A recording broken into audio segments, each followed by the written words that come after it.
Okay, I'm going to call, it's 5:30, so I'm going to call, actually it's 5:31. I'm going to call the meeting to order. We're going to have a roll call by our city clerk, Kathy Valdez. The record shall reflect that all members are present. Okay, if you all rise, we're going to have the Pledge of Allegiance led by Councilmember Melendez.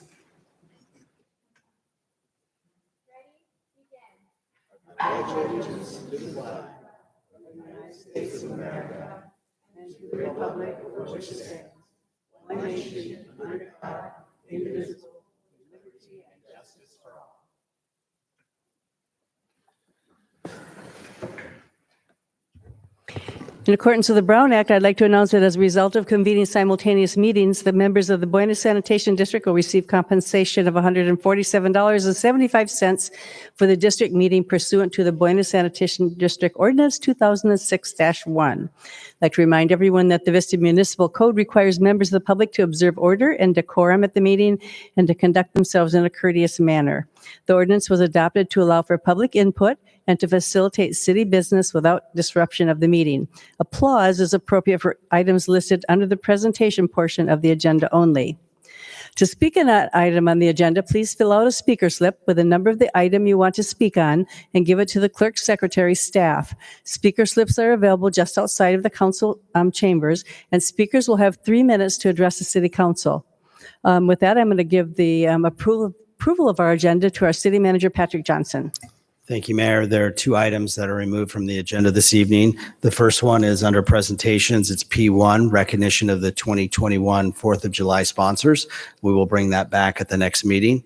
And the other item being removed from the agenda tonight is under D2, discussion item entitled Adding Chapter 9.35 Loitering to the Vista Municipal Code. And so those are the 2. All of the other agenda items will go forward. Okay, I'd like to have our Assistant City Attorney, Walter Chung, bring us out of our closed session.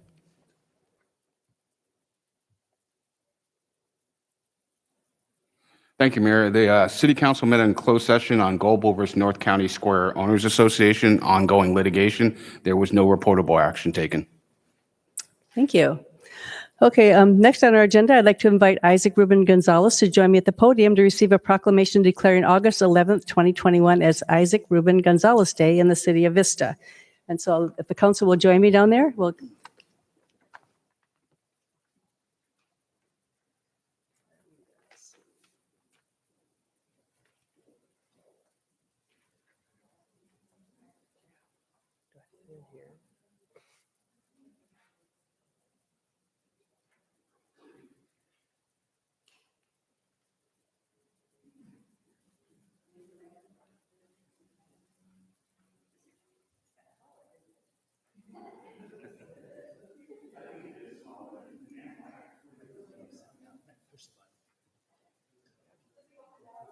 Push the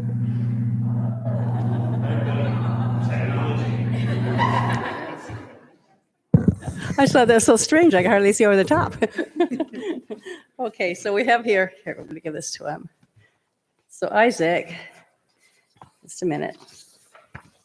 I'll give this to you, the proclamation, and I'm going to read this. So, whereas Isaac Ruben Gonzalez was awarded the highest rank in Boy Scouting, the prestigious rank of Eagle Scout, an achievement which represents many years of hard work and steadfast devotion to the long-standing principles and values of Scouting. And whereas as a dedicated Scout, Isaac has served Troop 747 by helping with numerous community service projects, earning 46 merit badges, and serving in a variety of leadership positions. Isaac's Eagle Project consisted of fundraising, designing, building, delivering, and presenting a Lost and Found Center to the San Luis Rey Elementary School. Isaac created the Lost and Found Center to help students and faculty have a more updated, organized, and easily accessible place to store lost items throughout the school year. And whereas the Vista City Council wishes to offer its sincere appreciation and gratitude to Isaac for setting an example for youth through his high level of personal achievement, leadership, and community service. He has completed his Eagle Service Project and earned the rank of Eagle Scout. So now, therefore, the mayor and members of the Vista City Council commend Isaac Ruben Gonzalez for upholding and maintaining the proud tradition of Scouting, guiding his daily life by the Scout Oath and law, and do hereby proclaim Wednesday, August 11, 2021 as Isaac Ruben Gonzalez Day in the city of Vista. So congratulations to you, Isaac.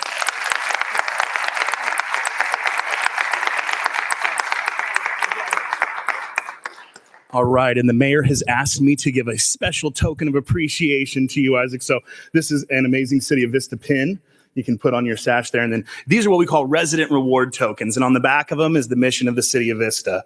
The mission of the City of Vista is this: the city is dedicated to exceptional services, to improving Vista's quality of life, and to enhancing the uniqueness of the Vista community. And you, sir, definitely enhance the uniqueness of the Vista community and help improve our quality of life. So on behalf of my mayor and our entire city council, thank you so much, sir.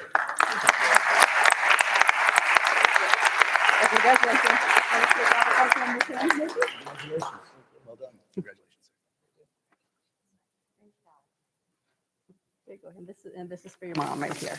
This is for your mom. Okay. Thank you. Thank you, Mom. Thank you.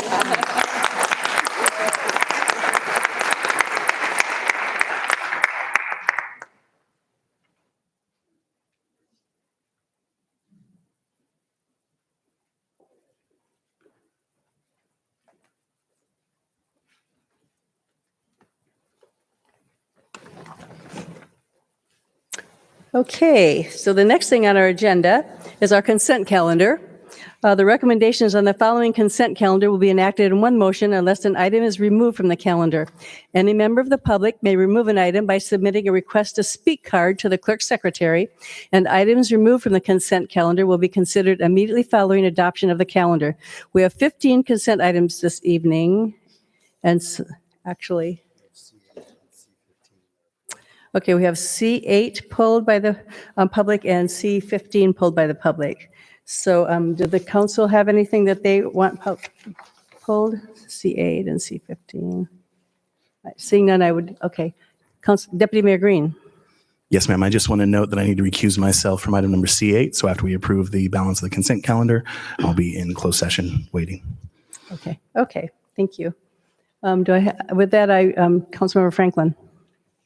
Did you offer a motion? I'll offer a motion to approve the balance of the consent agenda. Okay, and I have a second?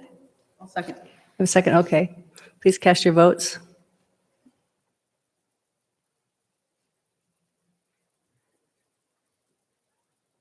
That motion passes unanimously. And that will take us to item C8, which is always stop on Foothill and Beverly Drive. And Deputy Mayor has excused himself as he has a conflict with that. So do you want a report from the council? I mean, a report from staff? Staff report? Yes, okay.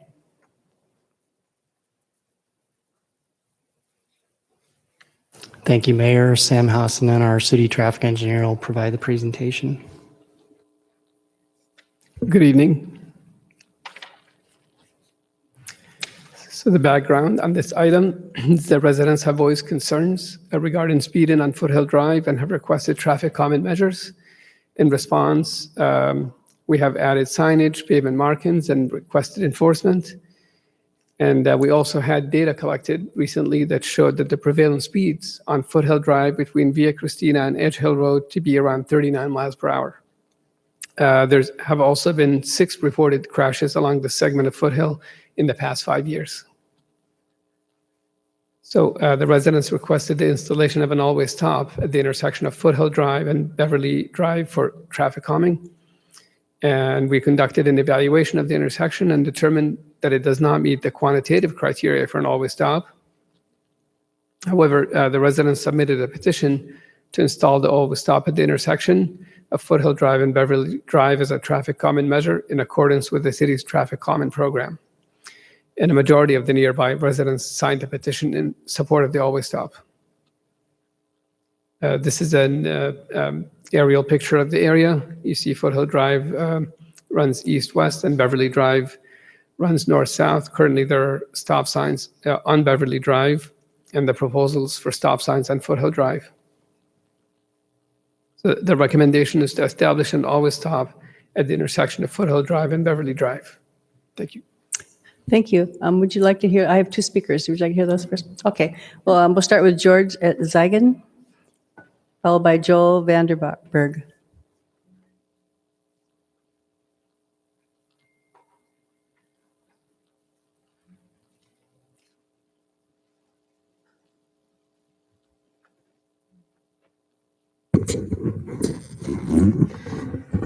Good evening.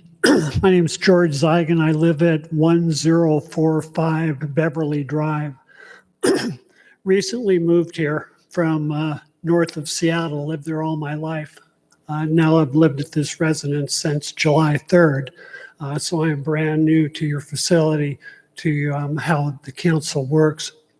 One thing I do know from the time that I've lived up north of Seattle is that the evolution of the roundabout is coming, and it's the way of the future. And I believe to have a roundabout at this intersection makes a lot more sense than a four-way stop. I get it. There's a lot involved with finances. It's cheap to put 4 stop signs in the ground. You know, a roundabout costs anywhere between $45,000 to $100,000, especially for maintenance.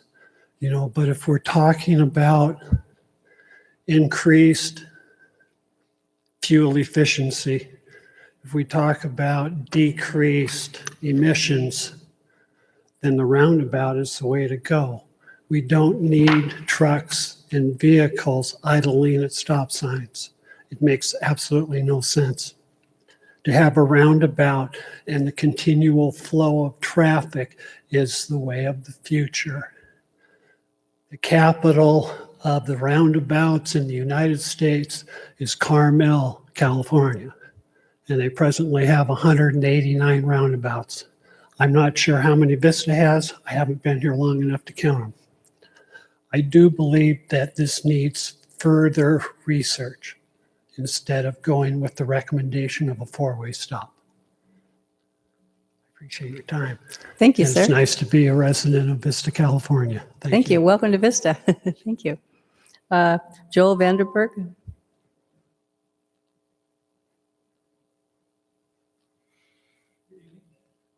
I am, I'm not sure if I'm number 5 or number 6 of the accident on Sam's list of accidents.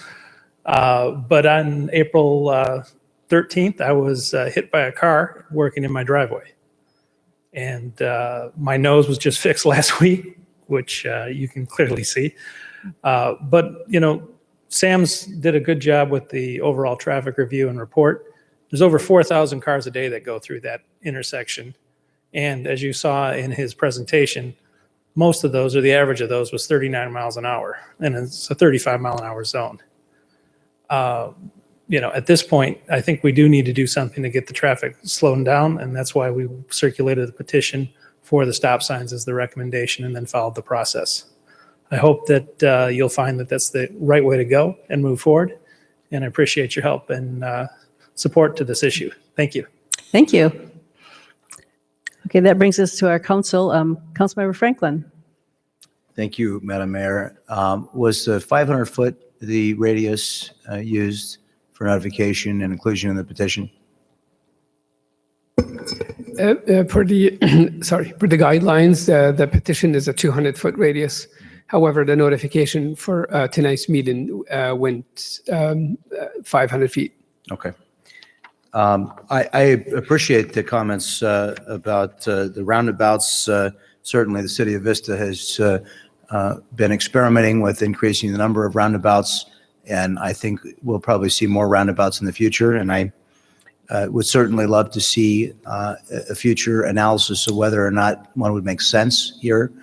They don't make sense everywhere, but if it does, I'd love to see that proposal for the future. But with that, seeing that no member of the public has come to oppose the stop sign, I would make a motion that we adopt staff's recommendation to install the stop signs. Councilmember Contreras. I want to thank the community for coming forward to, let the city know that there are certain issues on Foothill. I actually grew up on Foothill and Warmlands, and so I lived there for half my life. And, when I go visit family, because I still have family that lives over there, it's a real concern with the amount of vehicles and the speed. And I think looking at this data of 39 miles per hour is just completely unacceptable. And I really appreciate the conversation about traffic circles and roundabouts, they are more expensive, right, than putting a stop sign. I think we're at $150 right now with the always stop versus I think the roundabouts and traffic circles might be a little bit closer to 200,000. However, that's a conversation that I actually had with the city manager in reviewing this proposal, simply because I'm really familiar with this intersection here, and the geometry of the streets and the way they line up is a little bit off kilter. So it makes visibility a little bit difficult depending on where you're entering Foothill Drive. So I think in the future, what we want to do is go through the process of trying to mitigate some of the issues with speed, vehicle speed. But if I'm not mistaken, and this is going to be a question for our city manager, we have a new process, right, for bringing forward grievances. It looks like this is a petition process. But if we don't have the results that we're looking for community well-being in this area by using an always stop, what is the process to move forward for the community if they want to look at additional mitigation? So the petition process for a stop sign is what we have, but they can always contact traffic engineering with Mr. Hassanen and talk about other alternatives. If we as a staff feel that this stop sign does not slow down traffic, people are not obeying the law, we can look at other alternatives, but clearly roundabouts are definitely a lot more expensive than the stop sign at intersections. So in the future, what I want to let the community know very clearly is that if this continues to be an issue where you just don't feel safe, even being in your front yard because of the speed of the vehicles present on Foothill Drive, please continue to have this conversation with the city of Vista, because this is what the council's here for, and our traffic commission to review these issues. And we do have a process set forth to review these issues. I don't believe that there's been a second, but I would love to second your motion, Councilmember Franklin. And one thing that I did also have a conversation with our city manager about is, one of my concerns is Foothill, if you're going towards Via Cristina, right, it kind of goes down. Sometimes when we put a new stop sign, we have like a little flashing light on the top. I think it would really behoove the city to keep that flashing light on the new stop sign, in particular the one where if you're going from Edge Hill, Foothill towards Via Cristina, I think that could be really important, just to make sure that people clearly see that there's a stop sign there, since the speeds can become in excess when you're starting to go down that slope. Councilmember Contreras, we will be putting flashing beacons for the first 3 months at the intersection to warn drivers of the new stop sign, and then we can evaluate that. Okay, and so that's something that if the community wants to maintain the flashing lights, there's a process to do so. I would defer to Mr. Hassanen on the process on that. I know that the beacons go up for 3 months, and that typically provides enough announcement or notice to residents that there's a new stop sign at that location. I was going to say, we happen to have discussed this recently with the city engineer for this particular location, just because of long stretch without stop signs, dark at night. I think we plan on doing permanent red flashing beacons on the 2 stop signs on Foothill. On Foothill, but not Beverly. Correct. Okay. That's great. That's really good. And especially because just being familiar with this particular stretch of the city, we also have people that aren't residents here in the city of Vista and that might not be familiar because they're cutting through from, say, Buena Creek, Gopher Canyon, and they're coming through the city that way. So I am beyond thrilled to hear that we're going to have permanent flashing beacons on the 2 stop signs on Foothill. So thank you so much. That's all my Councilmember comments. Melendez. Thank you, everyone, for your comments, and thank you to the residents who got together and found a solution for your neighborhood that is hopefully going to help prevent any accidents in the future. I'm so sorry to hear about those injuries, and I will just leave my comments there and say that I'm in support of any kind of traffic calming measures.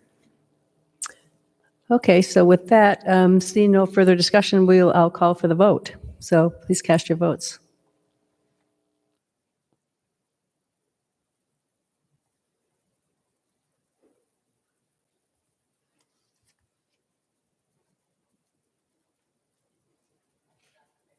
That motion passes unanimously with Councilmember Green abstaining.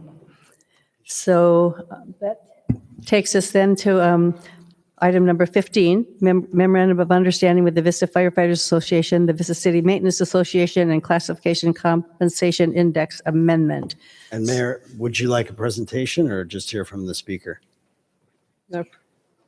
Presentation or speaker? Speaker? Okay. Okay, just the speaker. So I'll call Michael Saldana.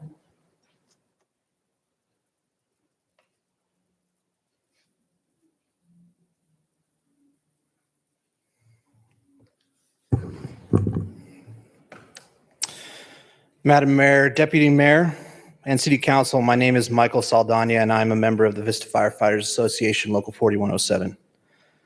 I stand before you tonight to speak on Agenda Item C15, Memorandum of Understanding with the Vista Firefighters Association, specifically. On behalf of the Executive Board, who represents your 81 firefighters, paramedics, and inspectors, some of them who are here tonight, I would like to recognize the efforts made by the city to secure a fair and equitable contract for your Vista firefighters. Thank you to City Manager Patrick Johnson, Assistant City Manager Amanda Lee, HR Director Dolores Gascon, Principal HR Analyst Anna Semenov, and Chief Usher for your participation and dedication to the negotiation process. Finally, thank you to you, Madam Mayor, Deputy Mayor Green, and Council Members Contreras, Melendez, and Franklin. You have presided over a negotiating team that was able to fairly reach a tentative agreement with your firefighters before contract expiration for the first time since 2003. Your leadership and vision has been pivotal in demonstrating what a constructive labor management relation should look like and what it can achieve. We thank you all again. Thank you. So do we need to have a vote?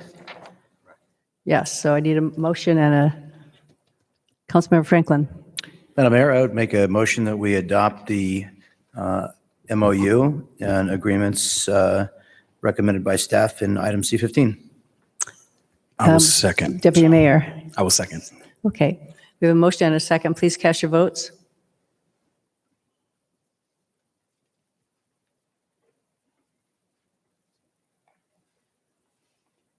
That motion passes unanimously. That takes us to our discussion items. We have one discussion item this evening. As announced earlier, item D2 has been removed from the agenda. Tonight's discussion item is a preliminary review of a proposed general plan amendment and zone change for the Pheasant Hills specific plan located south of Guahomie Street and east of Lado de Loma Drive. Community Development Director John Conley will provide the staff report. Thank you, Mayor. This is a preliminary review of a request for a general plan amendment and zone change. As you mentioned, it covers this Pheasant Hills specific plan area and the property at 212 Guahomie Street. The applicant, Tideline Partners, has submitted a request to amend the general plan to change the zoning designation and the general plan on approximately 3.3 acres located generally south of Guahomie Street, east of Lado de Loma Drive, and west of the North County Transit Rail Line. The general plan amendment would modify the land use designation from medium density, which is the majority of the property, and medium high density residential, to mixed use, which would allow a maximum residential density of 40 dwelling units per acre. The zone change would comparably modify the zoning designation from the Pheasant Hills specific plan, which is a single family residential plan, and RM15 to the downtown specific plan. It also includes a conceptual plan for a multifamily residential development that I'll review. The project location is shown here in the overhead. It includes 6 separate parcels, about 3.3 acres. It's largely vacant with the exception of one single-family residential home located at 212 Guahomie in the northern portion of the site. The property fronts Guahomie Street, just west of the North County Transit Rail Line, and also a portion of Lato de Loma Drive along the southwestern portion of the site.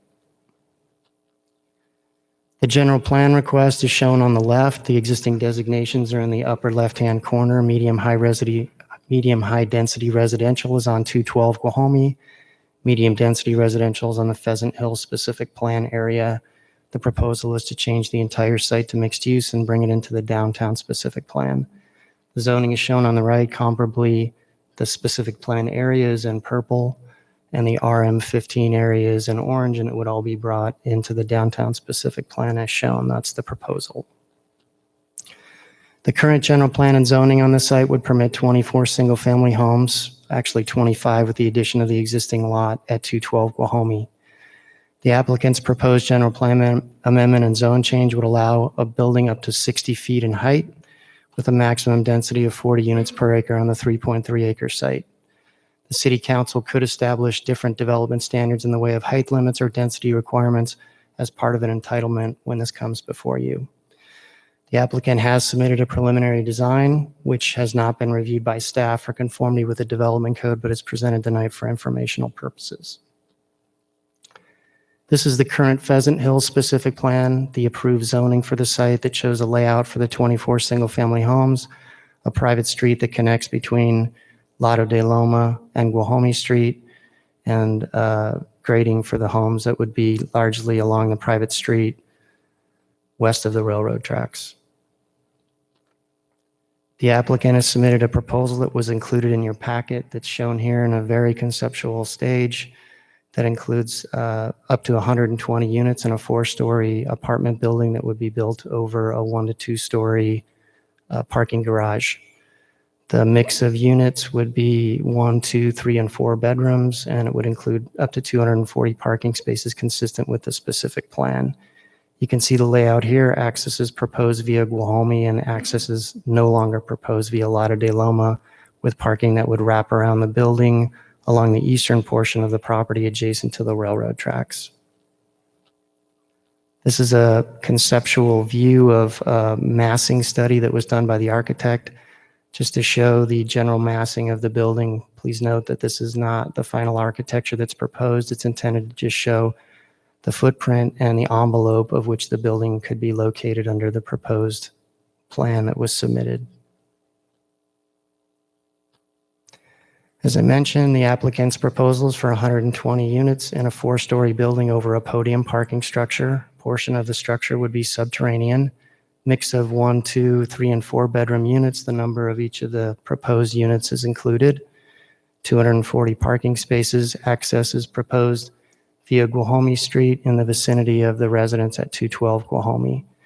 As mentioned, this application has not been formally reviewed by staff. We would have to evaluate all the technical aspects of the application as part of a formal review, but the purpose tonight is to discuss the general plan and zoning proposal. As you know, these are at the discretion of the City Council with a formal recommendation from the Planning Commission. Staff brings all these types of requests before the council at the time of submittal so that we can discuss it, make the public aware of the proposal, and give the council an opportunity to provide comments to the applicant. So that's the purpose of our meeting tonight, and with that, that's my staff presentation. I'm available for any questions. Thank you, Mayor. Okay, do I want to turn it over to the applicant first to make his proposal? Is that how we're going to? Yeah, okay, so Lev, you want to do your proposal?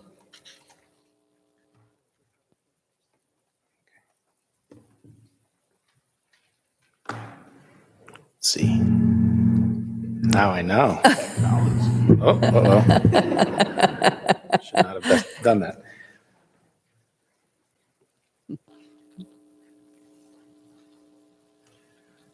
Good evening, members of the City Council, Mayor Ritter, city staff. Thank you for having us here today.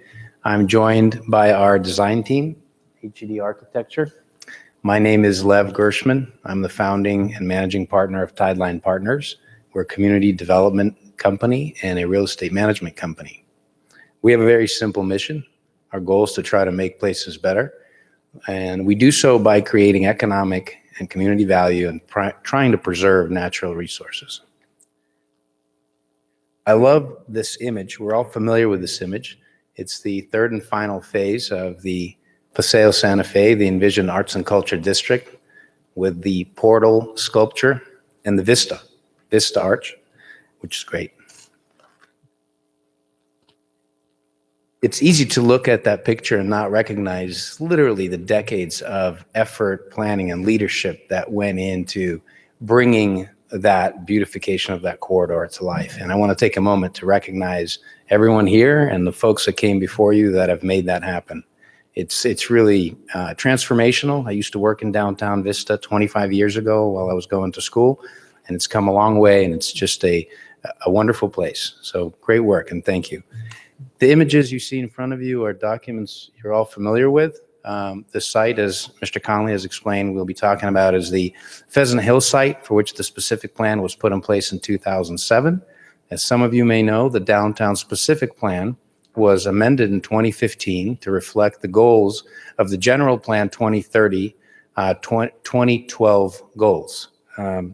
These goals are smart growth, connectivity, supporting healthy, vibrant communities, providing a variety of housing options, reducing reliance on greenhouse gases and car reliance, which is interesting that I'm having this presentation today because it was made noted today that the global scientific community via the United Nations made an unequivocal statement, which is rare for a scientific community, that is indisputable that climate change is happening because of human action. So while inconvenient, we have to act, and your plan incorporates these ideas. It's designed to reestablish downtown as a community center where residents and visitors will live, work, shop, and play in a lively, multimodal, mixed-use environment. Cool plan. I love it. So this is the site, as Mr. Conley had shared. It's currently unimproved. It's vacant. It's got quite a bit of slope. It's got 60 feet of elevation change, which is a challenging condition of the site.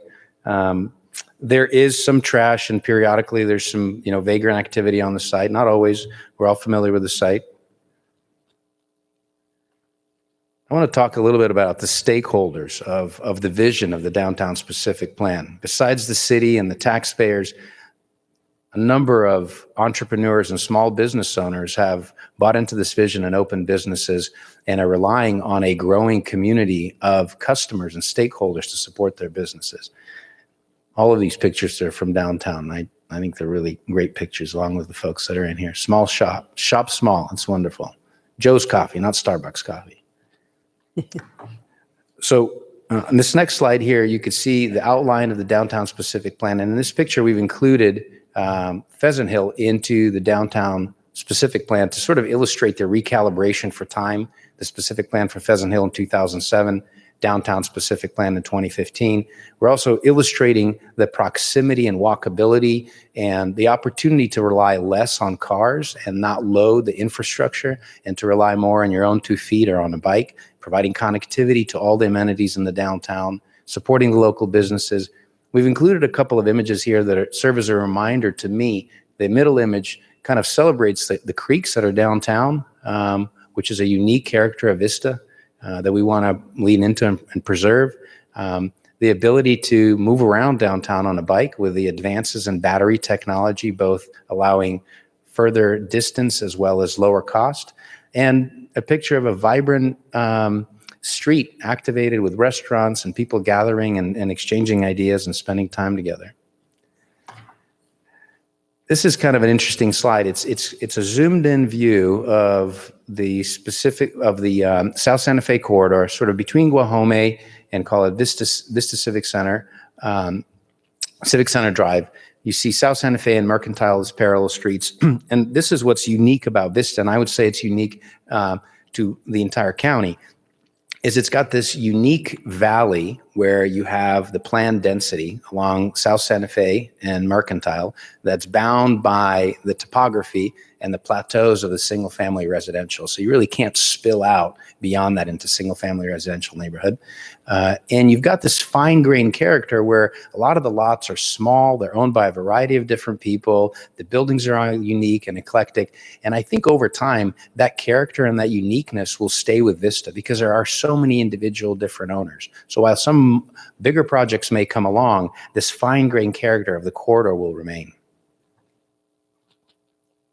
I went too far. Okay. As Mr. Conley had shared, these are the two plans. The one on the left-hand side is the current plan from the 2007 specific plan. This entitlement package was approved in 2018 for 24 homes. As you can see, it accesses to Lado de Loma, which is a tight pinch point on Lado de Loma. I would say it's probably the narrowest part of Lado de Loma. It's proposed as 24 single-family homes, and on plan, it actually looks pretty viable. But when you factor in a 60-foot elevation change, you recognize that most of these backyards are actually quite small with large retaining walls, some as big as 20 feet. This plan has been for sale since 2018 for a single-family builder to come in and build it. It has not come to fruition and probably one of the most robust residential markets with low rates and pent-up demand. What we're proposing is on the right-hand side. One of the things that I'm really excited about is that we're able to essentially stack the housing and rededicate the space to green space. So almost 50% of the site remains as green space. We're eliminating the access to Lado de Loma, which is again, a challenging pinch point. It creates more contiguous and usable green space. And by adding the variety of housing options and density, as my colleague Otis will share with you, we believe this better aligns with the downtown specific plan. I'll hand it over to Otis now. Thank you, Lev, Madam Mayor, members of the council and staff. My name is Otis Odell with HED Architects. We're at 225 Broadway in San Diego. And we've been collaborating with Lev and his team for several months now in sort of conceiving what this development could start to be.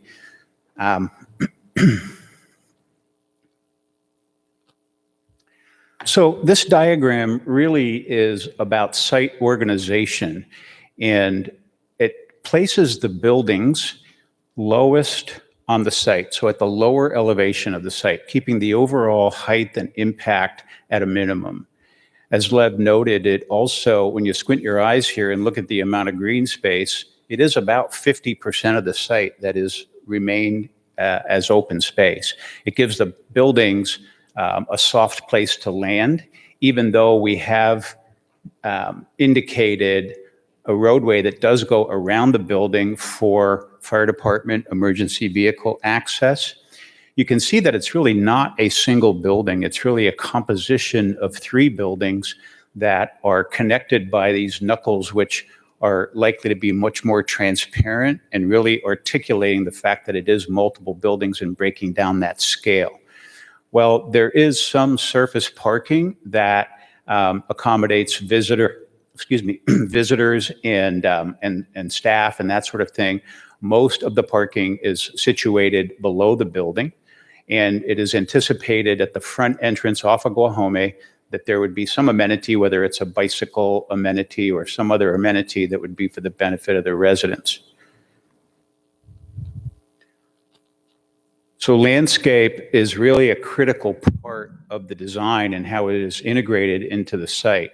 You can see a large portion of the steepest area of the site is really dedicated to a robust landscaping plan with trails, the opportunity for connectivity, certainly trails that get the residents into the community. Again, walking or using bicycle transportation.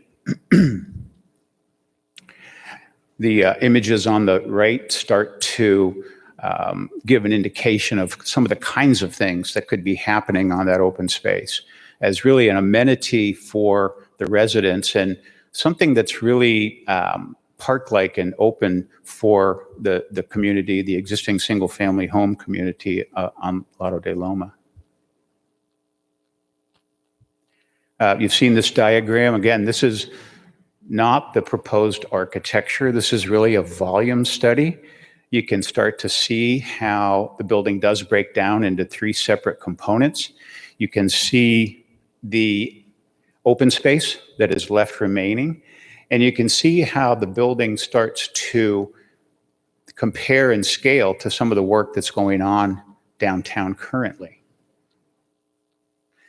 Here you can also see that the buildings are situated over parking, and the buildings are hunkered into the site so that the parking areas are really retaining the earth on the uphill side, and they're open on the downhill side, and very effectively screened, whether it's a green screen sort of element or something, so that you're really not seeing the parking areas much at all.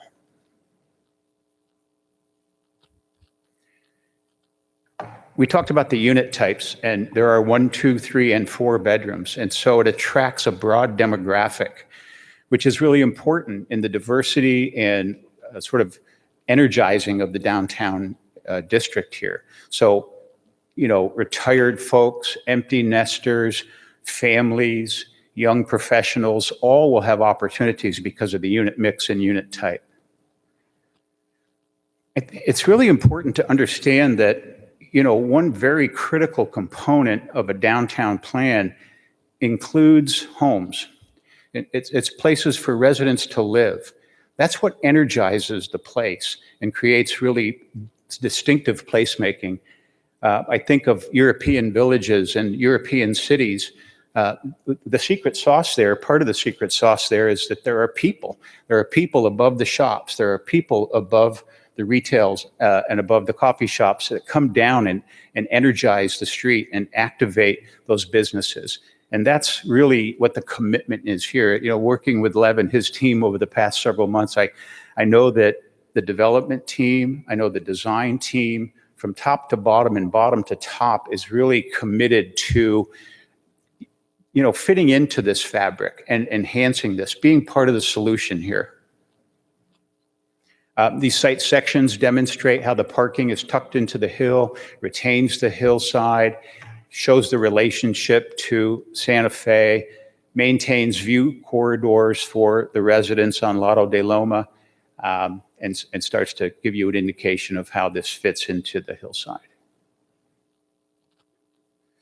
As I said, the buildings are really connected with these knuckles that are more transparent. These knuckles are probably places where the common amenities might occur, whether that's, you know, gathering space, WeWork space type of amenities, maybe 2-story volumes, fantastic views out, very democratic in that all of the residents then have an opportunity to look at those views, as you can see in the lower left. Back to Lev. Well, there's not much else to say other than we are a long-term partner and a stakeholder in the community. This is our 4th project. We deeply care about the footprint and the legacy we leave behind, and we look at this as an opportunity to further help fulfill the mission of the downtown specific plan and help create a rich, vibrant community center. So thank you. We hope you consider our request to allow this site to be included into the downtown specific plan. Thank you. Thank you. Thank you. So that brings it back to the council for, I have speakers. Do you want to hear the speakers first? Okay, we'll go with the speakers here.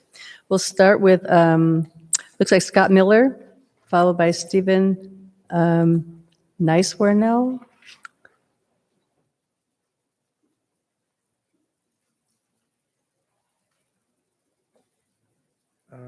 Okay. I'm Scott Miller. I've lived at 315 Lotto de Loma for 35, 36 years. I love the downtown, the way it's evolved. I remember how it used to be. and I walk everywhere in town, and I'd like to thank you guys. It's really turned out well. I'm not against developing Squirrel Hill. The one thing I'd ask is when we do that we make sure all the gophers and squirrels don't run around the neighborhood. A lot of us have, I know it sounds funny, but they're hard to keep up with. And so I remember back, there was 119 units proposed on this site at one time. And that went down in flames. And then there was duplex homes. And for some reason that didn't go. Then it may be the same developers. Let's back up. That site wasn't always zoned the way it is now. That was spot zoned. The argument was we're going to integrate it into downtown. And you've seen, just as you've seen tonight, all the renderings show the elevation of the building from South Santa Fe. We haven't seen any aerials that show that the surrounding neighborhood is 1 and 2 bedroom, single family homes. Okay? So now we're trying to spot zone it again. The last meeting I went to, they were going to provide 4 and 5 bedroom starter homes. And like I said, I'm not against development of it. But again, they weren't going to do any off-sites. They were going to take all those cars out that little bottleneck, and we're all going to believe the fantasy that they're going to not use Lago de Loma or Guajome to Lago de Loma like everybody else in town as a cut across, as Councilwoman Contreras mentioned earlier about some other part of town. So now we're talking diversity, climate change, green development, by upzoning that neighborhood to 1 per 1,000, which is a joke. The only thing I can think of is they're going to come back later with a downsize project and tell everybody, we listened to you, so now we're only going to build 99 units. 240 240 parking spaces, 240 cars. What's the ADTs on those every day? Lago de Loma has a right-of-way of 24 feet. It's 12 feet on each way. There's no sidewalks. There's no sidewalks. Your time is up, sir. Too bad. Thank you. Thank you. Stephen Nicewarnell, followed by Lisa Moak.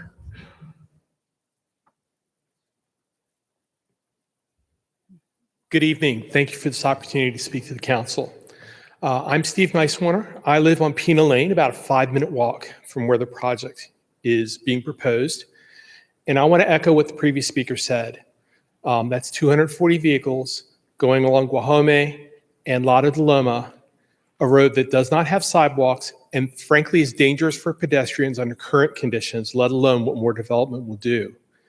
My request to the council is that you take into consideration what traffic is going to be like along Lago de Loma and Rancho Vista and Guajome, because those cars have to go somewhere and they're just going to make that area even more dangerous for pedestrians. In general, it sounds like a reasonable proposal, and anything that increases housing stock will certainly help the housing market in Vista, but please consider what it's going to do for traffic in our neighborhood. Thank you. Thank you, sir. Lisa Moak.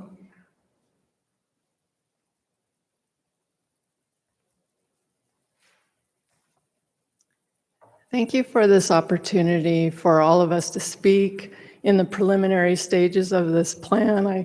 I really want to thank you for all of this. I've lived in the area for over 30 years and live within a half mile of the project, the proposed project. I've been walking my dog, not the same dog, for 30 years. And I've noticed how many houses in the area have improved and how great everybody has been working towards improving their neighborhood and how the city has improved the downtown area. Originally, the site was slated for 7 lots way back when. Then it got approved for 15, and now it's at 24. So you can imagine the shock to the surrounding residents. I'm for smart growth. I think we all need to drive less. We all need to make inconveniences on our own lives and drive less. If this is approved, I would recommend, and I hope the developer will reduce input height limits to 3 stories, including the parking, so a total of 3 stories, and prohibit parking on Lotta de Loma, either with a wrought iron fence, either along Lotta de Loma or down below in the open space area, or with signs placed on Lotta de Loma. And also require open space as proposed in perpetuity that's recorded with the title of the property. Also require landscaping as shown in the picture with native plants as shown, and try to retain the existing mature trees. And lastly, to require architecture and colors that blend in with the surrounding residences. A good example, and I don't have a picture, are the new apartments next to the Union Bank on the northeast corner of Civic Center and Santa Fe. They seem to blend in more with single-family residences than something like the Ryland. The Ryland is a good example of an urban industrial type look, and it's appropriate in some areas, but when it's surrounded by single-family residences, it doesn't blend in. You can see it for miles. So when you consider this down the road, please consider what it's like to have this huge building in front of us, and consider lowering the limits of the height so it's compatible with the surrounding property. And thank you for considering smart growth. Thank you. Thank you. The next speaker is Bob, looks like Gualtieri.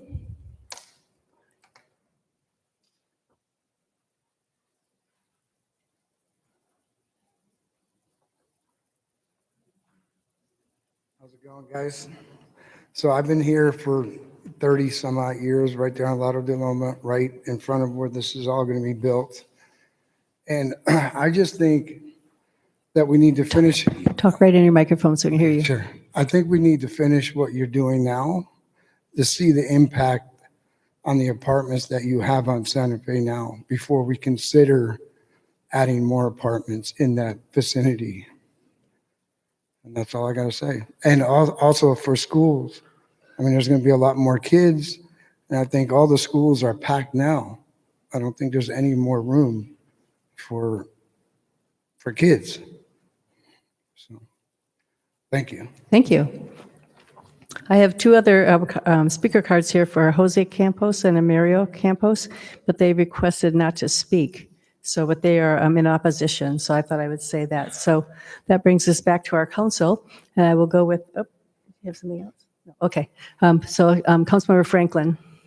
Thank you, Madam Mayor. I'd just like to kind of give people a little heads up when we do the design review that we're here to hear about this proposal for the very first time. In years past, in the city of Vista, we received applications for zone change or general plan amendment or development projects. And these things would go through the staff and planning commission, sometimes a 2-year process.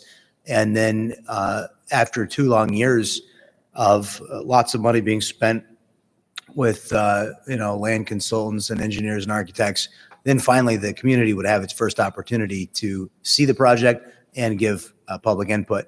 And one of the things that I'm proud that the council did is we said that's putting the cart ahead of the horse, and we've tried to fix that by implementing this design review process, which is this first blush opportunity for the developer to show the community and the council what they would like to do.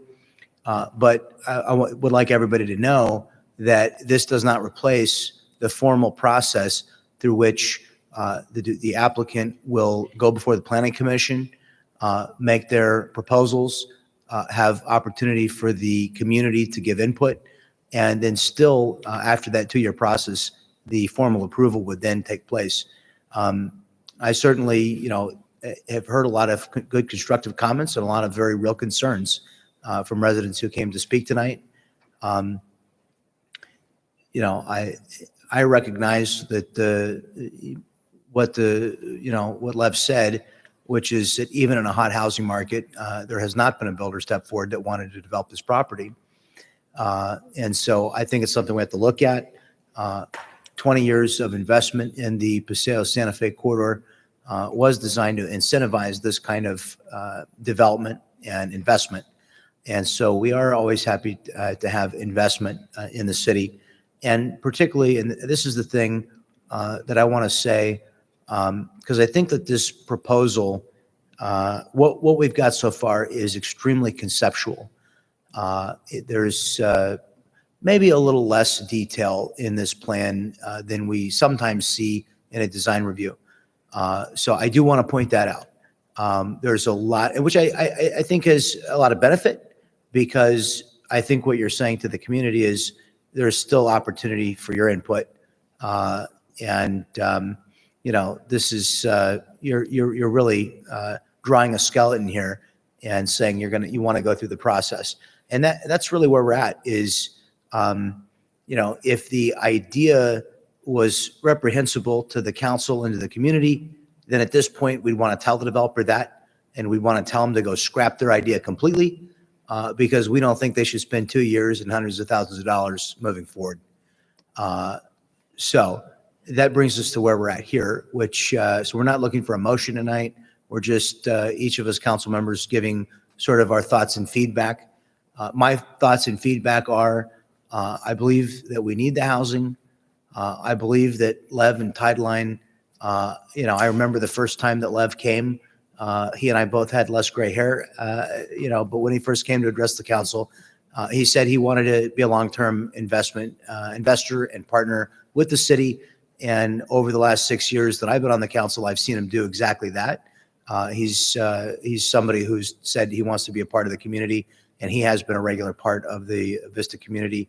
A lot of investment, a lot of time here, and he's looking to make, you know, a long-term relationship with not only the you know, City Hall, but with our residents.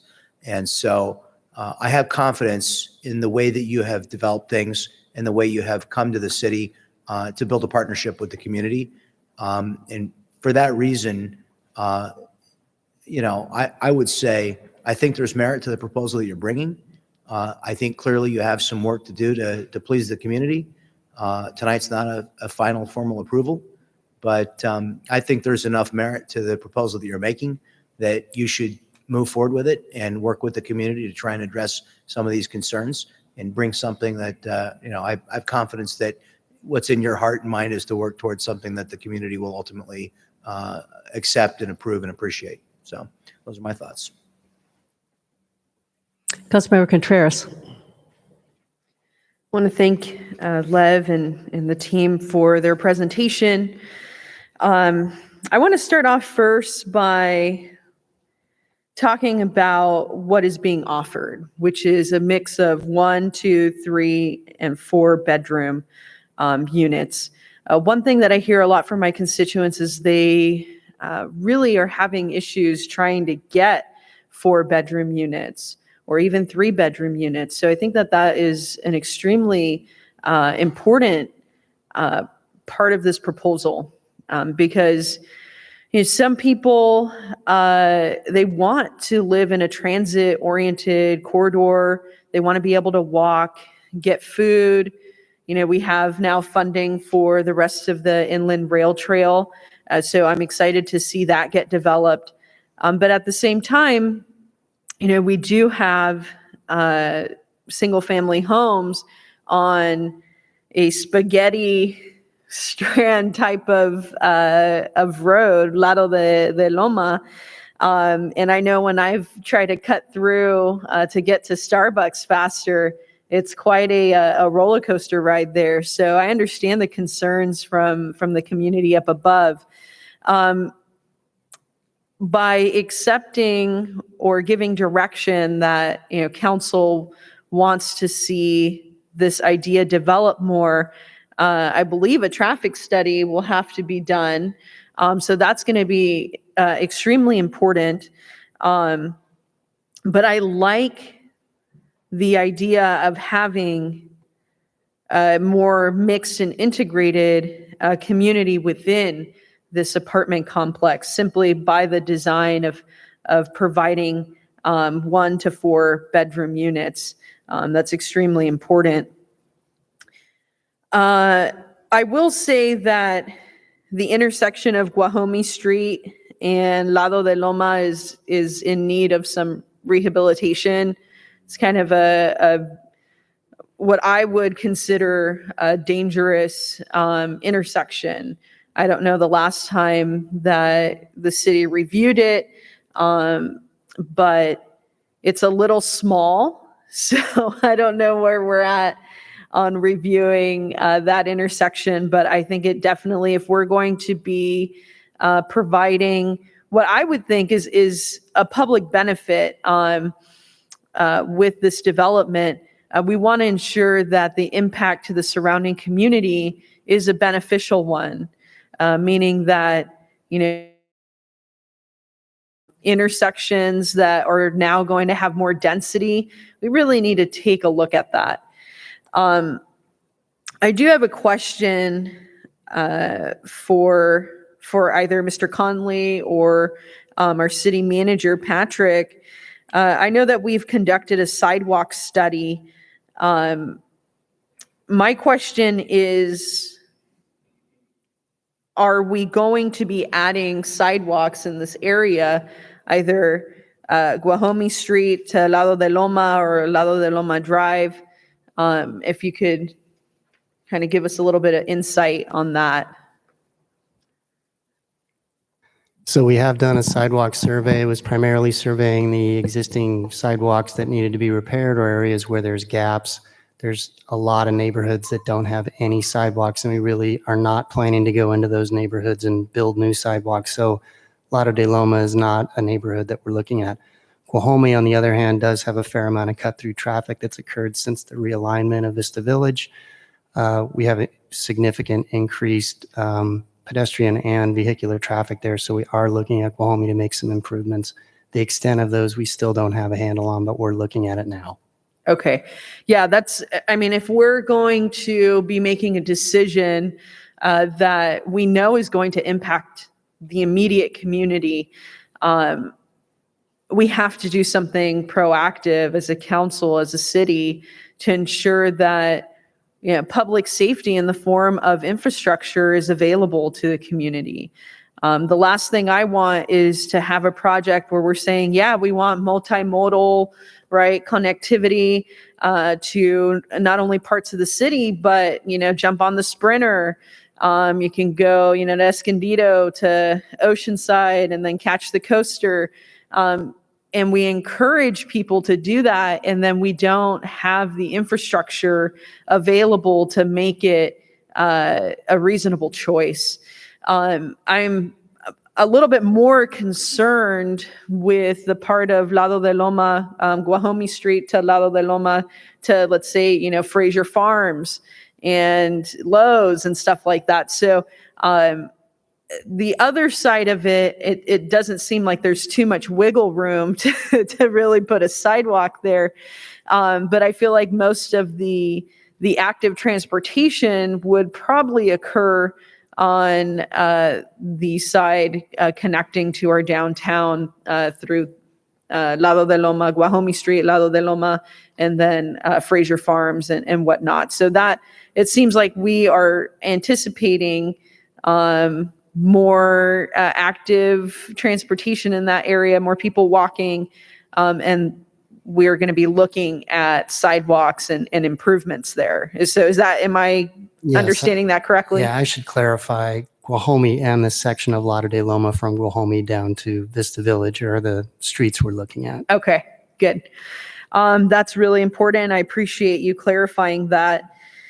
One of the speakers talked about open space and perpetuity and the use of native plants, which we definitely want to lean on California native plants. There's a lot of biodiversity that we've lost with development. So being able to bring that back in a sense is extremely important. But the idea of open space in perpetuity on private property, I'm not sure how that works. I mean, obviously, I would love to have that. So I think that's a conversation that I know I want to hear a little bit more about from Lev and his team and from the city. I think that's a very important point to be made. Other than that, I want to say I am in favor of this project.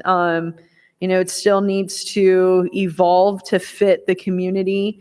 And the city has to also, rise to the occasion if we're going to be accepting more density in this area.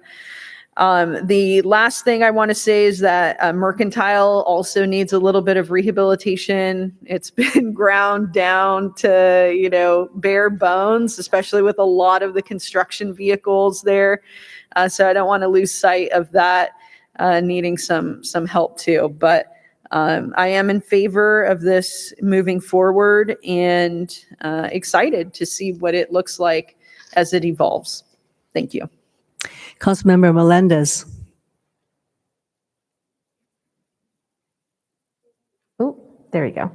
Thank you, everyone, for your comments and for showing up to speak. And thank you to Lev and the team and the applicant to bring forward as cohesive of a proposal as you can at such a early time in this process. As my other council member reflected, this is the first opportunity for the community to be able to speak on some of their concerns.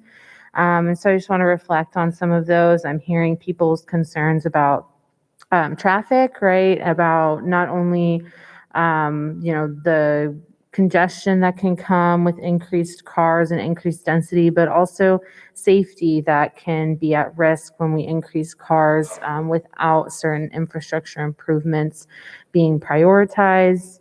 I'm also hearing from folks the landscape, right? And just wanting to make sure that this project really blends in with our community and is integrated with our community. I think that that's a really important thing to consider. And everyone's going to have a different perspective on what, is a beautiful site to look at, right? And what actually fits with the character of our community. So that's why having that feedback is really important.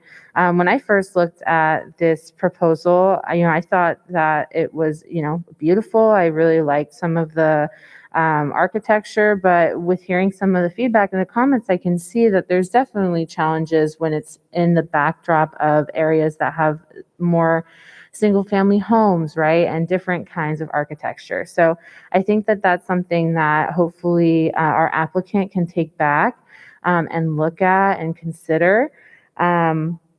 So I do appreciate all those comments. I think that there is definitely a value in retaining some of the biodiversity in that area.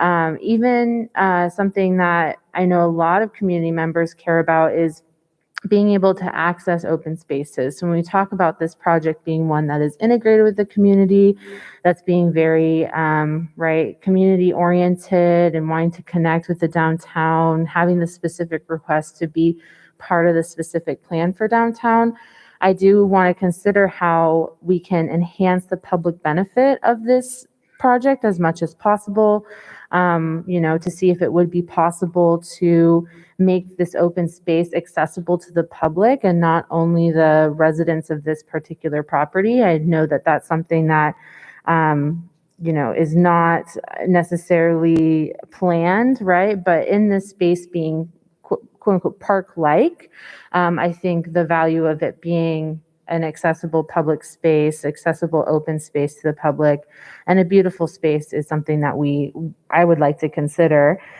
In addition, one of my concerns is always going to be inclusionary housing, right, and housing affordability. So since the city of Vista doesn't have an inclusionary housing requirement, any new project that comes before me and, that I hear about, I'm going to consider how we can make it as inclusive and affordable as possible. Especially since there is such value in the diversity of the units, right? Seeing that there's those 4-bedroom units, those can be very hard to come by. So I do prioritize inclusionary housing requirements on anything that comes before me. That's something that I do consider. And I know that that's something that's really important to the community. And since it's not a broad-brushed, overarching requirement of the city, it's something that I consider project by project. But there's a lot of things I do like about it, right? I do value smart density, right? Especially when we're considering environmental impacts. When we grow up instead of out, we can save those little bits of our landscape that we, are so concerned about being lost. And I think that a lot of my colleagues had very good perspectives as well. And I'd like to hear from everyone else too. So thank you everyone for coming out and sharing your thoughts. It seems like this applicant is being really mindful and listening and trying to take notes, right? And hear what the community has to say. And I think that that's really valuable and the community deserves that, right? From a community partner. So thank you all for coming out, and we'll leave it to the next folk. Deputy Mayor Green. Thank you so much. Thank you so much, Lev and team, and thank you for community coming out and speak. Lev, I like what you've done in Vista already. I mean, if anybody's ate at the Doghouse, that's Lev. If anybody sees that development next to 508, kind of right across the street there, that's a Tideline Partners development as well. They work with the city hand in hand to make sure that they, don't impact the city adversely and continue to make Vista a place where people want to come, live, and prosper. So I'm excited about that. I am in favor of including this in the downtown specific plan if it meets all of the guidelines. But like I say, there are a lot of them. Additional traffic studies, we asked about what's the impact going to be on Lado de Loma.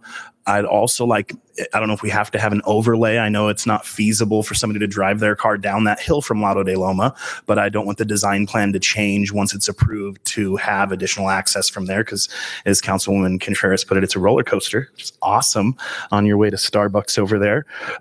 So something with, make sure there's never any access from Lado de Loma to this project. I do feel like this project offers a larger buffer to the surrounding residents than the other project, which I think is a benefit. I thought that I heard you say everyone would have access to the green space on your project. Did I mishear that, Lev? Haven't refined that yet. Okay. So I'm in support of that as well. The only problem I have if there's public access is the maintenance aspect. So I would just want to make sure that there's also somebody dedicated to making sure that the space is maintained and it doesn't become an eyesore in any way. I also would like to know what the current impact is. And I think with the new traffic study that's going to have to be paid for by the developer here, they will be able to incorporate the new development that's coming in downtown right now as well, and say, hey, with those new cars traveling, that's what we need to do. And I couldn't be more in favor of sidewalks on Guajome to Lado de Loma and sidewalks from Lado de Loma, all the way down to Vista Village there. That is a very highly walked community. It's kind of the backside into Fraser Farms and the movie theater and all that stuff there. So it's definitely something you look into. And developers help with infrastructure improvements. And that's one thing, by having a developer come in here, we can say, hey, if you're going to build this, development here, we want a sidewalk, and, we want some more street lights over there, and we want it to be safer for the community. So that's definitely something that we want to look into. With that, I'm going to tell you to move forward with getting more stuff done on it and answering all of their questions. The biggest concern that I have is also the height aspect and what that's going to impact the surrounding residents. How many people are going to be looking right into a wall, and what are the aesthetics of that building going to look like? So, the design ability is going to be a really big thing. And I think that's, once we get to that phase, we definitely want to notify the community and maybe have a, design workshop with them or something like that. If they want to attend and offer any suggestions, I think that'd be fantastic. So, but I appreciate you working in Vista, and I appreciate you working so hard for us and making sure that everything abides by our guidelines, and you're bringing good products. And I do love me a good doghouse dog. So that's good. Yes, they are good. And I appreciate Lev, what he's done in our community also. You all made a lot of good comments. I won't Pete, so, all of them. But one thing I was thinking when we talk about sidewalks onto Vista Village, the rail trail is going to go through there because we just got the funding from through Sandag from Vista, from Civic Center all the way over to North. And so that will be in the next few years. And when the rails, if they get off there at Guajome, they get off the rail trail, they're going to need to get down there some way, so we need to think about how the bikes are going to go in the downtown better, because people now, especially when they have the electric bikes, I see a lot more of those on the rail trails and so that's a good way that people get around nowadays. And so I think that's a lot of the future, and we're going to see a lot more of that. So, in addition to sidewalks, we're going to need some bike lanes and somehow think about that in the future. So, and I think also that it could be a good place for a trailhead where people would park and then they'll eat there. You have a bike shop there. They could repair their bikes. I've talked to Lev about that. Good place to, eat a little restaurant right on the trail there that people could pull in with their bikes and eat. And I think we can make a good thing out of that in our town. And it's right by this project. So anyways, we need to think of all that. So I'm happy to include it in the downtown because I think it'll be an addition to the downtown. It'll bring more people in. So, and I think it's most of it is market rate housing, which is what the Sandag and the RENA numbers call for is more market rate housing. And I think this will be market rate apartments. And so I think that's something that Vista needs to fulfill in our things. So with that, I also approve of that. We don't need a motion on this or anything. No, we don't. So, Deputy Mayor. I just also wanted to make sure that I did hear the squirrel and gopher problem over there. And Lev, if you could just make sure that you mitigate the squirrel and gopher problem as effectively as possible. I too have had to gopher thump in my yard, and it is not fun, my friend. So thank you for that, Mr. Developer. Squirrel Hill, thank you. Then he can know how to do that, right? So, okay, so that concludes that. And our D2 again was removed from the agenda, which was the loitering municipal code. We removed that. So that takes us to our oral communications. And so we have a few oral communications here. We'll start with Sarah Bottom, and she'll be followed by Susan Haynes.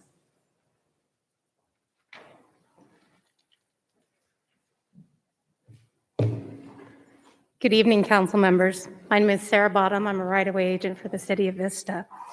I support the wastewater and stormwater divisions. I'm a resident of the city of Vista and a registered voter. I am here today to let you know what's going on with the VCA employees of the city. Right now, our association is in negotiations with the city, and the reports we have heard back are disheartening. The city has made reports to the public of how well it did weather the pandemic, increasing reserves, gaining revenue from marijuana distributors, and obtained $23 million in grants, as well as the opening of various businesses, hotels, and housing units. The reports of these negotiations have hurt morale. Hearing of the initial low offer, the delays, and the board being told that 10% of the association would be cut out of the proposed bonus on the very last day of negotiations. This information was given without supporting documentation, reasoning, or determination of who was going to be left out. Our board could not accept the offer without this knowledge, and now the rest of the workforce will be punished and not receive retroactive pay due to those terms being presented blindly. I am here because I am one of the 10%, because I telecommuted when my kids were virtual. However, I was also here full-time when the city reopened in June of 2020. I came in during the closures, and I came in after hours when my kids were off school. It was necessary for me to meet with citizens, to assist with capital improvement projects, and to support the Public Works Wastewater Division with sewer maintenance access. I was even deposed on the city's behalf during this time. Balancing, and let me tell you, virtual school was not easy. And balancing that with a full-time job meant I worked twice as hard with my breaks being dedicated to my children. I stand here before you to speak not only on my behalf, but for the city employees' behalf, because the teleworkers had to use their personal funds to upgrade their internets, their computers, their cell phones, and their workstations to meet the teleworking needs. The in-person workers purchased their own PPE, masks, and paid for their own COVID tests to feel safe. And those that could not do either option were forced to use their personal leave during this complete shutdown. No assistance or reimbursement was provided for any of these items. The city is now deciding to not give some of the members this bonus when it's something that would cost the city less than $40,000. These negotiations don't seeming to be done in good faith, and they're hurting the city's workforce. The city workers are afraid to appear before this council for fear of retaliation. I would urge that this city council recognize the workforce and direct the city to recognize all of its workers equally and not withhold I'm sorry, but your time retroactive is up. pay. Thank you. Susan Haynes. 58 seconds.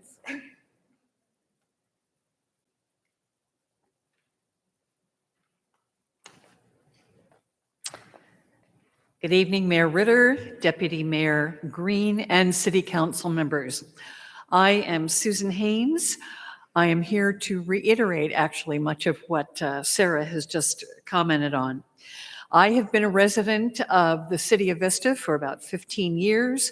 I too am a registered voter, but more importantly for this evening's purposes, I am an office specialist at the City of Vista's Public Works Department, where on the 17th of next month, I will have worked for 20 years. Thank you very much.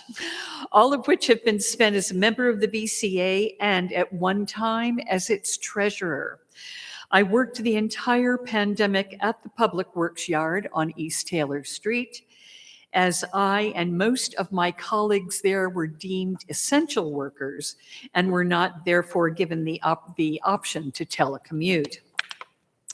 It has become increasingly clear that city managements, hereinafter called management, that management's negotiations with the Employees Association have not been conducted in good faith, with delays in starting negotiations and with management's initial offer. Inflation, as you are aware, is at an all-time high, but management's initial terms were wholly unreasonable and frankly bordered on insulting. It is important to point out that management made sure to show its appreciation to its managers by approving a 2.5% raise for them prior to the summer break. Reports of these actions have damaged the workforce's morale, contributed to our sense of being significantly undervalued, and created yet another burden in an already troubling time. Our association settlement was further hindered when management, on the final day of negotiations and without explanation, chose to eliminate 10% of our workforce from a proposed bonus. We believe it is wrong to essentially penalize those co-workers who, under challenging conditions, continue to work to support this city. City management has, in fact, provided encouraging indicators on its economic strength as we've moved through the pandemic, with new businesses and services opening, and it even further expanded activities for its profitable marijuana dispensaries. This begs the question, why will management not support workers who, by helping to keep the city running under grim circumstances, made these developments possible? I am here tonight to urge you to recognize that this workforce has kept the city functioning. Your time is up, ma'am. During the pandemic. Thank you very much for Thank your you. consideration. Clarence Rich.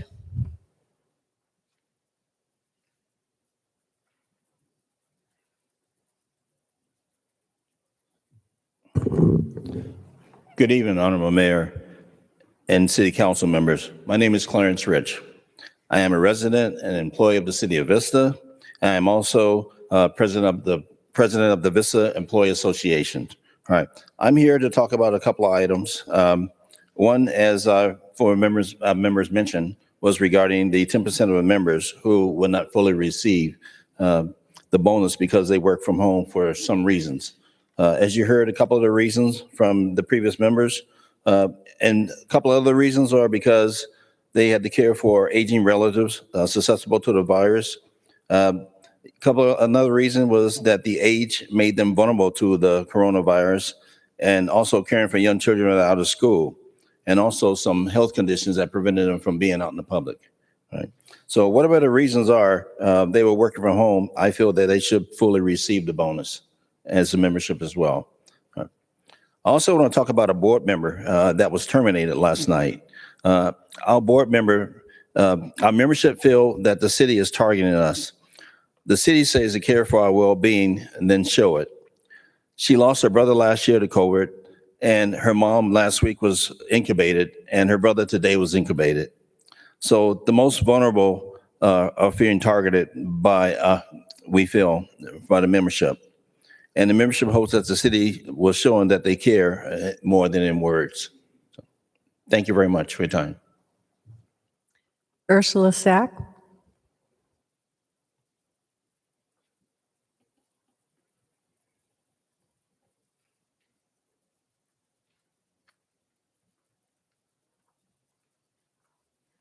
Good evening. Hi, I'm Ursula Sack. I'm with GUARD. And I wanted to ask one question before we actually start on the subject, and that is, I was told once that there would be a projector here, or there was a projector here so that people could bring documents or pictures or whatever and show them up on the screen, but I don't see anything like that, so I don't remember who It's told me currently not that. accessible. Oh, okay. Yeah, sorry. Okay, is that something that will be provided at some point? Hopefully in the future, yes. Okay, thank you. Yeah, I saw that at another city council meeting, and that was very helpful that people could bring in their things to show. I wanted to speak briefly tonight about the last time I was here, we talked about the general plan amendments, and that I found it troubling that there were so many amendments that it seemed as if that was just sort of a standard thing. Whenever someone came and asked for one, this body would say, oh yeah, that sounds like a great idea. So I did look at the general plan, and it turns out it's a general plan to 2030. So one of you mentioned last time that it was kind of an old plan, and so you didn't really have any problem with making changes to it. And I find that kind of troubling because that does seem to be what's happening here a lot.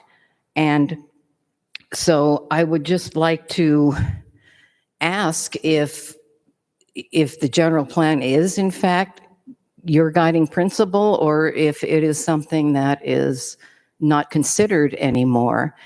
And if that is the case, then I think that's a real disservice to your citizens. It was developed with the idea of many people who were involved in making it and putting the priorities of the people of Vista into that plan.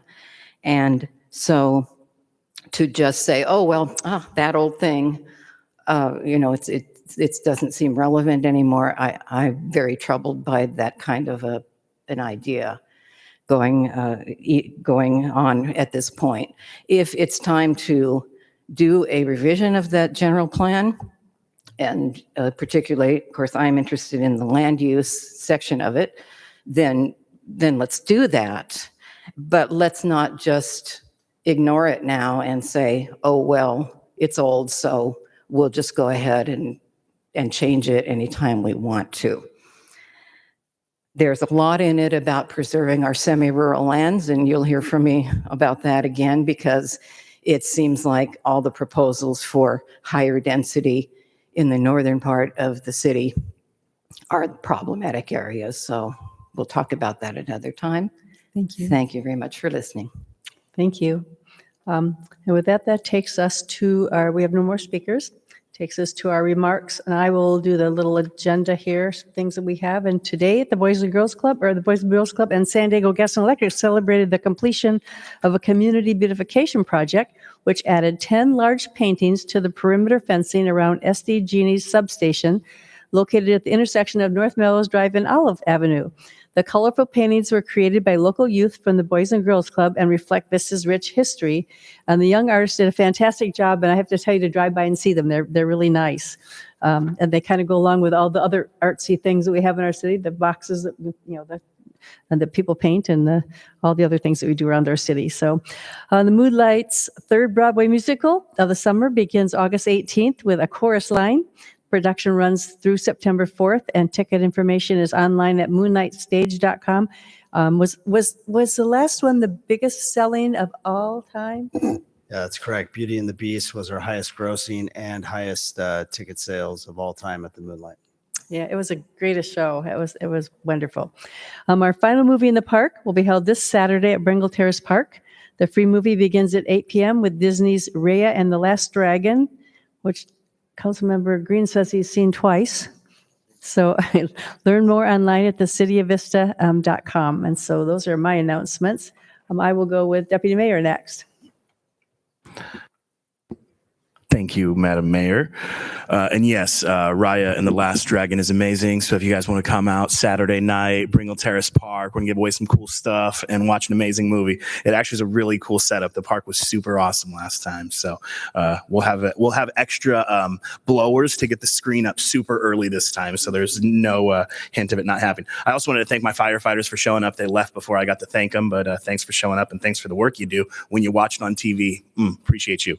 I also wanted to thank my council for the work on C8. I had to recuse myself from C8. I actually live at the intersection of Foothill and Beverly Drive. I did not sign the petition, and there will be a red flashing light right next to my bedroom for the next 3 months, maybe 6 months, maybe permanently, according to the traffic studies. So just so you guys know, doesn't matter your position, when you got to keep the city safe, get ready for a red flashing light that's going to set off your Nest system all the time and all that good stuff. So anyways, the gentleman who got hit, actually, his wife, Beth, did come to my house and talk to me right after we put some speed mitigation on that street. He was actually ran over on the side of Foothill, broke his leg, broke his hip. It was a big deal. So thank you, council, for really looking into that and adding the stipulations. I appreciate that.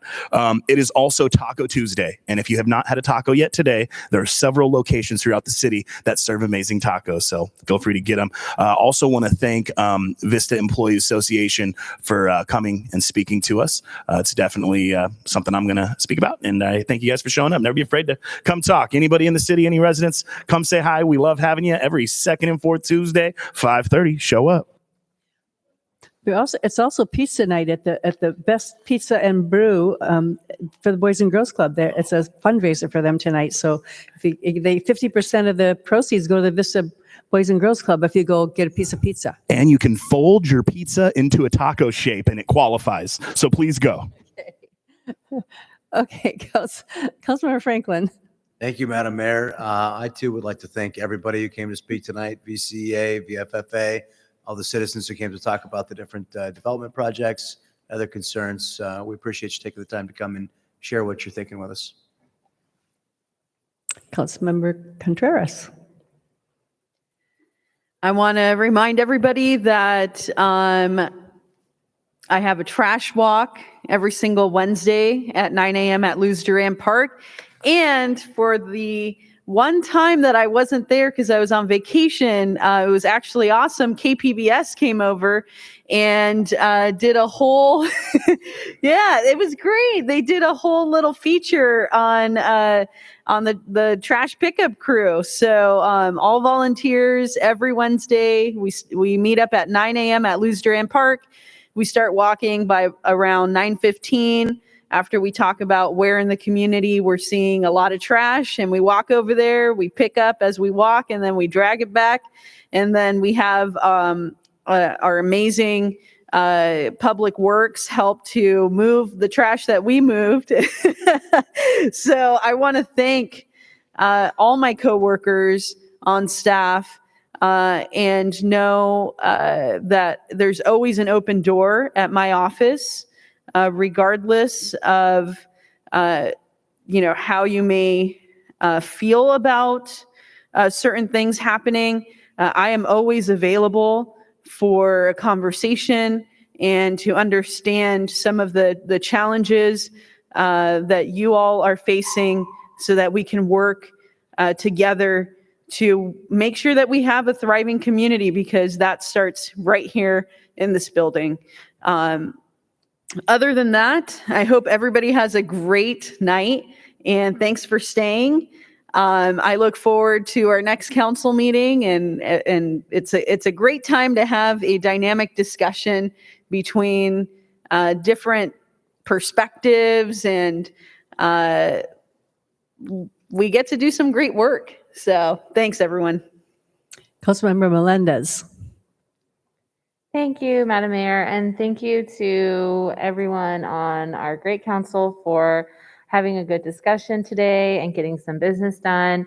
And I also want to say thank you to all the speakers and a big thanks to our city employees. Thank you for coming out and speaking and sharing your concerns. I know it takes a lot to come to the podium and share your concerns, so that's not lost on me at all. I have the same feelings. If there are any concerns that anyone in the community wants to come to me and talk about, I will make myself available to you. I hope everybody has a really great and safe night. Okay, how about our city manager, Patrick Johnson? Thank you, Mayor. Just one update for tonight. That is COVID vaccinations are still available at the Linda Road Center. So Tuesday through Saturday is the days that they're open, and the time frame is 9 to 3:30, so 9 a.m. to 3:30. And you can just walk in. You don't need an appointment if you would like to get a vaccination. So thank you. Have a good night. Okay, how about we have a different city attorney tonight. We have Walter Chung visiting with us tonight. So do you have anything tonight? Well, thanks for having me, but I have no comments. Okay. Oh, okay. How about Kathy Valdez, our city clerk? Nothing, thank you, Mayor. How about Claire, our assistant city clerk? Nope. How about Joe Green, deputy mayor? Okay, so one more thing. I normally don't wear plaid shirts, but if you've ever been in my planning department, you see all of my planners and engineers, they wear plaid shirts. Tomorrow is Fred Huddleston's last day in planning. So I wore my plaid shirt for Mr. Fred Huddleston. I will go see him tomorrow, but he's worked for the city for 10 years and I've harassed him regularly over planning questions. So I just wanted to say thank you, Mr. Fred Huddleston. You will be missed, and hopefully you like my plaid shirt. Okay, with that, we are adjourned at 7:06.